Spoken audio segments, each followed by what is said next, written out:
Nedbank, oh Nedbank. This is the third card that we're looking at.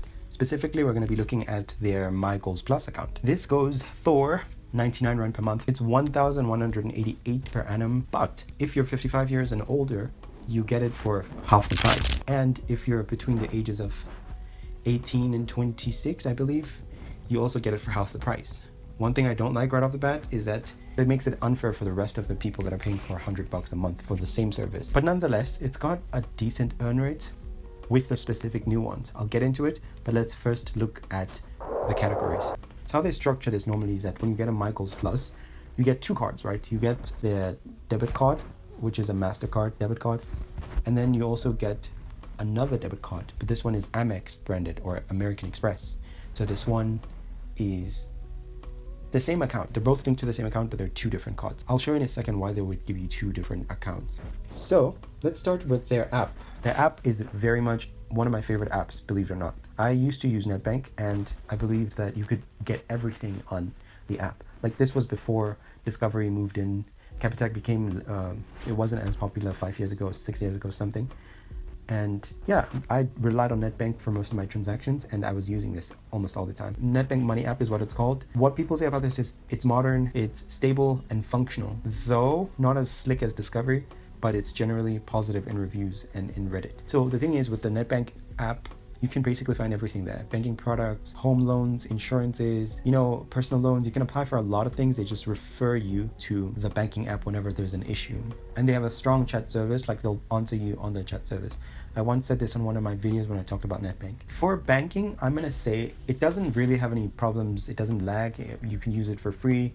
It's a strong app, although it does take up a lot of megabytes when you're downloading it, so that do be cautious about that. But it's a really decent app. It's not as slick as Discovery, because that one is supposed to be fully functional on a day-to-day, but it's fairly strong enough. Like, wealthy people might use Nedbank a lot more. So you kind of feel that elusivity with this banking app. When you're using it, you feel like you have a lot of money, right? But you actually have like zero in your account. So overall, I'm gonna rate it 5. I've had a great user experience with the app. Never any crashes or any problems with it. It's just been perfect. I didn't want to touch on to their online banking version, because online banking is a different realm on its own. Online banking is like using banking on your laptop, on the website banking. You do need to have your phone in order to access that online banking system, which defeats the whole point of how an online banking is supposed to work, Next category is going to be the savings. So remember, for the savings category, we're going to be looking at 32-day notice savings account. Ooh, that's really not good. So up till far, all of the notice deposit savings have been free. Like, they didn't have a minimum amount of how much you're supposed to open, but this one does. And already that's a very bad start. So they're saying if you have less than 2,500 rands, you're going to be getting 5.7%. That's a really bad rate. I'm not even going to lie. This was not the case when I was still with them. And when you have around about 2,500 to 25,000 rands, then you get 6.2%. That's as bad as Capitec, I guess. Even less so, because most people don't have 2,500 rands for savings. Some do, but most don't. So most people are never gonna pass the 25,000 rands threshold. Some do, like I say, but it's really not great rates here. It's really not great. The only time you get a 7.5% is if you have 250,000 rands in savings, which is insane for that deposit account. So really terrible rates. However, like Capitec, it has multiple savings. You can open a bunch, and you have a My Pocket savings, which has its own interest rates. But yeah, for the 32-day notice deposit, before I forget, you need a minimum of 250 rands deposited into the account. But then you obviously wouldn't be earning a lot of rates with that 250. It doesn't take you far, because you'd be earning around about 5.7%, which is not a great rate at all. I don't know how much I rated Capitec. I think it was a 3. Yeah, this gets a 2. So this is gonna get a 2 out of 5 for me. I'm sorry, you failed me on this one. Next are going to be the fees. So their monthly fees, like I said, the card is 99 rands a month, and this is their bundled fee technically. So you get free card swipes. I'm gonna ignore that because every bank has free card swipes. Greenback's linkage fee, as they say. You get free point of sale withdrawals. This is like when you are withdrawing money at a store, like Boxer, Pick and Pay, Checkers, and that sort of thing. You get free prepaid airtime or data and electricity purchases, free cash deposits and withdrawals up to the rand value of 3,000 at an ATM, and free debit and stop orders as well. So if you're depositing to a Nedbank ATM, you're going to be charged 10 Rand per 1,000 Rands, kind of like the same rate as Capitec. It's free to transfer to another Nedbank account. It's also free to transfer to another account that is not Nedbank. You can transfer between your own accounts without being charged, so that's good. If your instant payments are around 3,000 Rands, you're charged 10 Rand to do that instant payment. And if they're over 3,000 Rands, you're charged 49 Rands. The lottery is also 2 Rand like Capitec. SMSs will cost 1 Rand if they're not in-app. 1 Rand for emails. But yeah, that's generally all it offers. At least you get that 3,000 Rands free withdrawals at an ATM. Yeah, you get charged for SMSs, which I don't get because you're kind of already paying for the comprehensive package.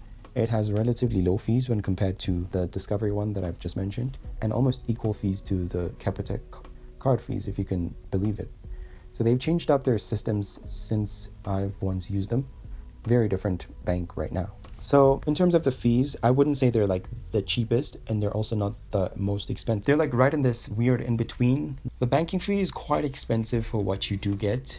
So I'm not really liking this, like $100 when you can actually make it $50 because you're different ages. So $100 is actually quite a lot for this account. If it's $50, it's good value. You know, remember I said if you're between the ages of whichever range, you get it for half price. But overall, for $100, it isn't worth it. So I say stay away from this in terms of fees. It's really kind of expensive if you really look at it on the long run. So I say for this one, also gets a 2 out of 5. So now we get to the exciting part. So for rewards, you actually do get cashback here in the form of greenbacks, nothing else. So you have 2 cards. One is a MasterCard, one is an Amex card. Remember when I said you get 2 banking cards for this? So they're still the same account, the MiGoals Plus account. So the weird thing is the MasterCard earns you cashback, but the way that it does it, on every other swipe you get 0.5% cashback on any purchase. Like literally just making a purchase gets you that 0.5%. But if you use the American Express card, like if that store you buy at accepts Amex, you get a full 2% on every spend. Now the nice thing is that whatever cashback that you get in the form of greenbacks doesn't expire, so that makes it a really strong contender for cashback incentives. However, the conversion rates are dependent on your level of greenbacks. So there's 1 up to 5. So if you're at level 5, you're going to be getting a solid redemption rate, I guess. But if it's less than that, you're probably going to be losing money that you were spending. So you're supposed to push it up to level 5 in order for it to make sense for you. The sucky part is that you get much less or low rates of earning cashback when you use your MasterCard, which is the card you will use every day, mind you, more than the Amex. You do get 25 cents per liter. That is one good reason for having the greenbacks. But at least you'll be getting 2% on everything you spend on if you use your Amex. So you can like try and optimize it and buy at the big superstores like Cheque, I know, accepts Amex, Pick and Pay. All of the stores that are bigger kind of accept Amex. So just be aware which stores accept Amex and which ones are good for fuel as well. I think it's BP accepts Amex. You get half off at New Metro for movies, and that's pretty much it. There's little other discounts that you can add on to your card, but they're really not that worth it. So pretty much it. If you're looking for a strong 2% earning rate, and in order to get that 2%, mind you, you have to be on level 5. So if you think you can do this, then go for it. Go for Nedbank and get that 2% solid cashback. This is going to be variable based on your spend every single month. So do consider that as well. So for this, I would say because their greenbacks kind of never expire, so you can like redeem them at the best time for you. And they also have like some flight discounts, like up to 30% with other partner airlines. But again, it depends on your greenbacks level. So if your greenbacks is low, you're going to be getting a lower redemption rate. So just be mindful of such things. I made a video about the greenbacks program a while ago. You can check that one out as well. And it's pretty much going to be like a 3.5 because it's solid cashback earning, but it's also not the best for anything else. You know what? Never mind, a 3 out of 5. It's gonna get a solid 3 out of 5. They need to improve the rates and the benefits that are included in there to make me sold on the item. So the overall screen for Nedbank is going to be on the screen, and that is going to be a strong signal whether you should get this card or not. But definitely, I don't think it should be for you if you're aiming to have a strong savings account. For security, it is good. I should have added security, but all of these here are strong security contenders. But otherwise, it really does not make sense practically. It's kind of like this weird product that nobody really chooses. That's pretty much my review on the Nedbank MiGoals Plus. And last but not least is the FNB Aspire. So I actually jumped a rank here. There is actually a product beneath it. It's the Easy Bundle, which is like 73 rands a month. Honorable mention. but it's really not the best in terms of cashback. And the point here was to get the best cashback value debit cards for an affordable price relatively. So we're trying to see which one is the best at earning what and for which type of people. If you can gauge those things, then you would have figured out what your best product is. Great. So the FNB Aspire is actually 120 Rand a month for just the debit card. But if you actually want to add on an overdraft facility on your debit card, or you want to just include a credit card in the same rate, it's going to be the same price, 120. Mind you, this is not considering any credit card facilities or any sort of thing like that. So we're just going to assume right now it's like 120 as is. But we're just going to be talking about the debit card on its own and what it can earn you. So 120 per month is the equivalent of 1,444 per annum. Now, I really recommend you get this as a fusion product, which is like the debit and the credit facility together, because it will ultimately give you better rewards. So it is a great cashback earning card, much like Discovery. Discovery and FNB have a similarity to them. If you didn't know, they contrast each other very well. So you could have like both the debit cards and just pair them together if you can afford it, although it can be quite pricey and it might be tricky to know when to use which one unless you study up a bit. Now, you don't gotta do that if I'm here. I'll do it for you. Stay tuned. Now, one thing I don't like about the Aspire is there is the Premier. The Premier, if you don't know, is the product just above the Aspire, and it does it better. It just does everything better. So if it weren't for affordability, I would just say forget about the Aspire and just go for the Premier. However, FNB has been, in the past years, people are just hating the service delivery from FNB, saying it's slow, there's a lot of fraud being detected, and there's a lot of issues. And I did make the story time video, but regardless, FNB in terms of value is still packing a punch. However, I will say it is for specific people, but you'll see what I mean in a sec. So let's get into the first category, which is the banking app. The banking app is overall the best out of all of these apps, I guess, based on how many features it has. It's a lot like Nedbank in that it has a lot of features, but it has even more than Nedbank, you know? There's all kinds of products that have an incredible range, and sometimes it gets you wondering, how do they manage to manage all of these products, you know? It's kind of making sense why they have problems with customer service lately, because they spread their employees far too thin for so many other services and branches. It gets really tiring if you think about it. What they say here is that the app is functional with capability to track e-bucks, mixed service reviews noted on Hello Peter with user complaints. Some of these complaints that I'm telling you about, the fact that it's slow services and there's a lot of fraud. So those are things to be aware of. But overall, it's a great app with a lot of features, and you can pretty much get everything from the banking app. I don't know if they offer the chat feature for this card, but I know they have it for the Premier.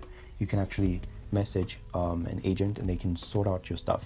Otherwise, just go the email route or phone them, and I'm pretty sure they might be able to help you. However, I don't know if they have any waiting times or anything like that. But for the banking app, without the complaints, would have gotten a 5. But because of the complaints and the major red flags, we're just going to give it a 4 for safety. So the security part is unstable, so we're just going to give that a 4 out of 5. But I would say overall FNB as itself, as a whole, is kind of secure. So I don't know. What do you think? Comment down below and let me know if you use an FNB product and what's your experience been like. Next is going to be their savings category. So they have a 32-day flexi notice deposit account, and I would say this has got decent earnings. It's not the best as well. It's got like the same rates as Discovery does, which is 7.2%. However, it has one of the highest entry barriers. So you need a minimum of 5,000 rands in order to start earning your 7.2%.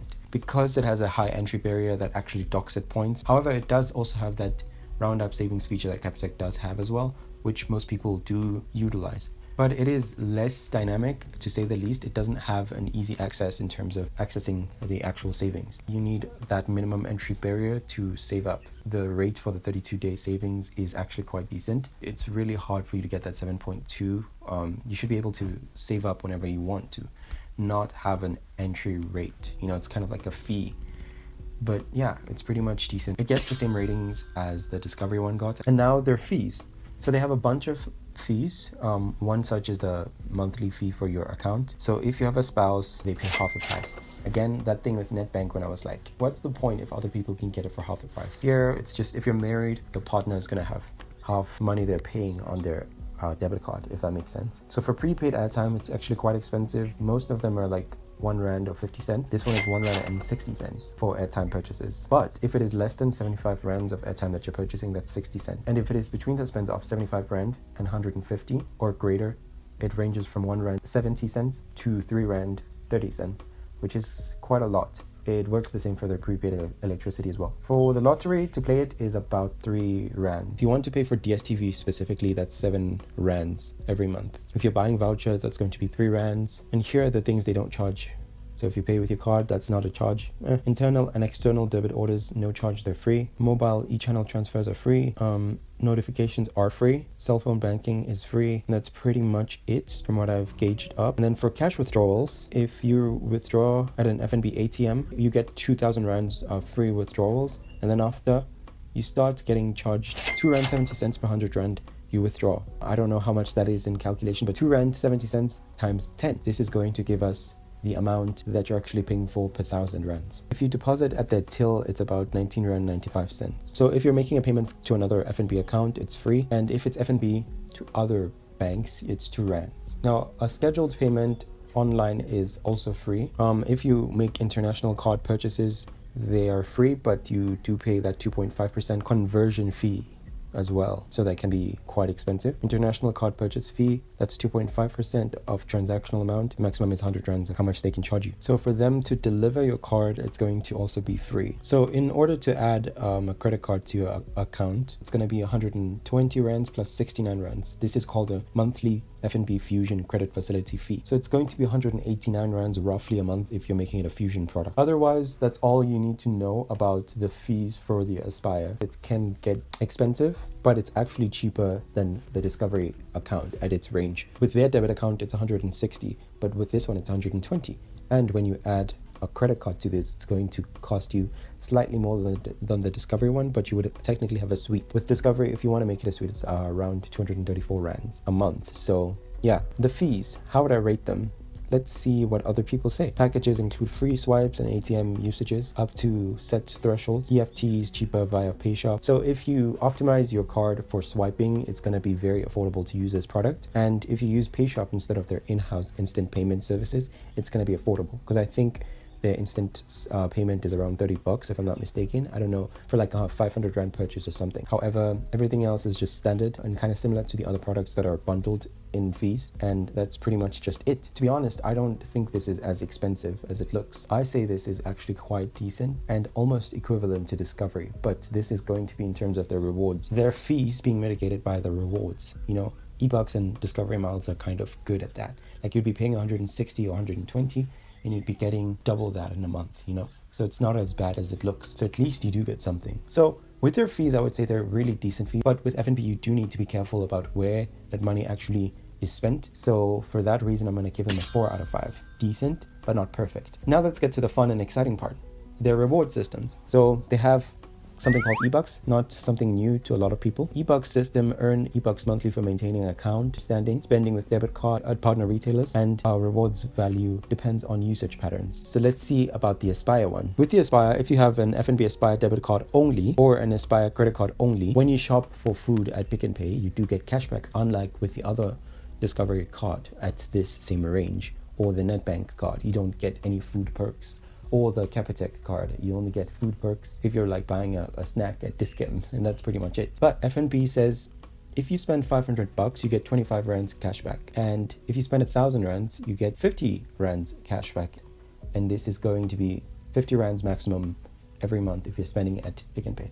That's how much cashback you're getting. You're capped at 50 rands unless you upgrade to the other suite, but we're not talking about that. It's the same for if you buy at Pick n Pay ASAP, like their delivery service, as well as Pick n Pay clothing. And if we continue down the line, we see they also have a Clicks Health and Beauty Rewards section where you get this similar setup. You get maximum 50 rands cashback at buying at Clicks for like 1,000 bucks, right? If you spend 1,000 bucks at Clicks, you're gonna get 50 rands cashback. You do also get like a fuel reward with Engine, like around 1 rand and 20 cents per litre back in eBucks, and you can pretty much redeem your eBucks almost everywhere. Now for travel benefits, they actually are elite here. So you do get 100 rand per one-way local economy flight when you're booking on their eBucks platform.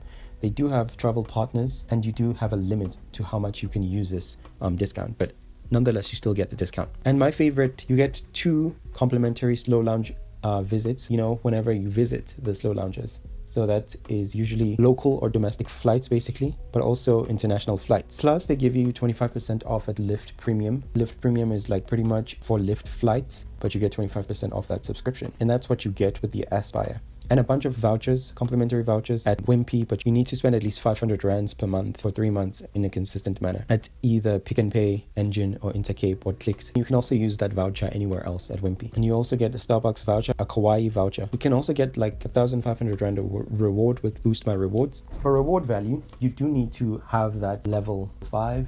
You'll get the best perks. So as you can see, they have easier redemptions compared to other banks that we've looked at here. And the rate is actually decent for how much you're getting, and some of the cashback that you get is offsetting how much you're paying like every month. And not to mention, e-bucks can be quite powerful if used right. So I'm going to give the reward value a 5. You have to add on the Fusion in order for it to make sense, but definitely if you upgrade your product to Fusion rather than just having the debit card, it would make more sense. And it doesn't really take you a lot of effort to get the Fusion. You just have to have a good credit score and to meet the affordability criteria. Here they are on screen.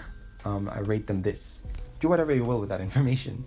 But I hope that this review has kind of helped you choose the right banking product, especially if it's a debit card. I know it can be quite stressful, but if you're paying $100, you might as well get something out of it. So these are the best debit cards, and I'm hoping that you can discern for yourself what type of user you are and which one fits your lifestyle. And if I were to choose exclusively like 2 of the best here, I would go for the FNB Aspire, and I would also go for the Discovery card. As expensive as it is, it actually is offset by a lot of cashback that you do get from their game board, which is like for everyday use, for cash, for redemption.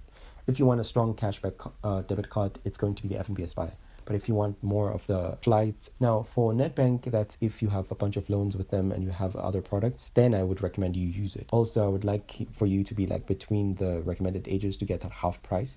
That's usually the better redemption way, I guess. And finally, the Capitec for one-time users. Like, you're going to use Capitec if you don't have a lot of spend. If you do, then it gets quite expensive. So it's a last resort kind of card, and it's kind of like impossibly placed because it is the card that eats itself. It like has great perks like a reward system, but that reward system is now negated by having frequent spends that are going to be quite expensive. So you're not going to get as much rewards because, you have a lot more expenses. So with that said, I hope that I've helped you decide which card is the best for you. Please let me know if my video actually helped you choose the right card for you, or if you're considering moving into any one of these cards that I mentioned. And if you're not sure or have any other questions, go ahead and put them in the comments and I'll do my best to get back to them. Otherwise, this has been a very long and insightful video, and I hope you watched it till the end. And if you did, thank you so much.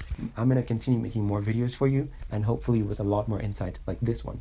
Remember, you're part of the privileged few to know this information. A lot of people just overlook this stuff, so I'm trying my best to combine all of that knowledge and resource that is limited and fairly hidden in the South African market and bring up the gems and the diamonds up here so that you can use them to better increase the quality of your life. Other than that, I'll see you in the next video. Bye.